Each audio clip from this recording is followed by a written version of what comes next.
اور جن سے محبت کی جائے انہیں حاصل نہ کرنے کے بعد ان کا برا نہیں سوچا کرتے ہیں، کیونکہ یہ محبت کی توہین ہے۔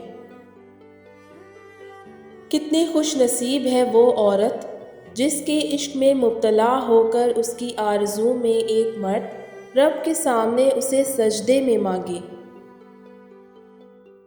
وہ مرد خوش نصیب ہے اگر وہ عورت کی پہلی محبت ہے، اور وہ عورت خوش نصیب ہے جو مرد کی آخری محبت ہے۔ اپنے آپ کو کسی ایسے انسان کے لیے خوار نہ کریں جس کی زندگی کا سیکنڈ آپشن آپ ہیں۔ آج کے دور میں اگر کوئی آپ کی فکر اور پرواہ کرتا ہے تو میں سمجھتا ہوں کہ آپ سے زیادہ خوش نصیب شخص کوئی نہیں ہوگا۔ محبتوں کی قیمتیں نہیں ہوا کرتی، نہ ہی یہ بازاروں میں بکتی ہیں، بلکہ یہ بہت خاموشی سے پروان چڑھتی ہیں، جہاں من پسند روح ملے وہیں بیٹھ جاتی ہیں۔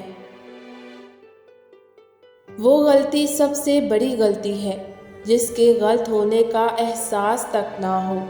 دوسروں میں برائی ڈھونڈنا چھوڑیں، خود میں برائی ڈھونڈ کر اس کی اصلاح کریں۔ مجھے اس بات سے فرق نہیں پڑتا کہ میرے سامنے کون ہے، کیونکہ میں جانتی ہوں میری حفاظت کرنے والا میرے پیچھے کون ہے۔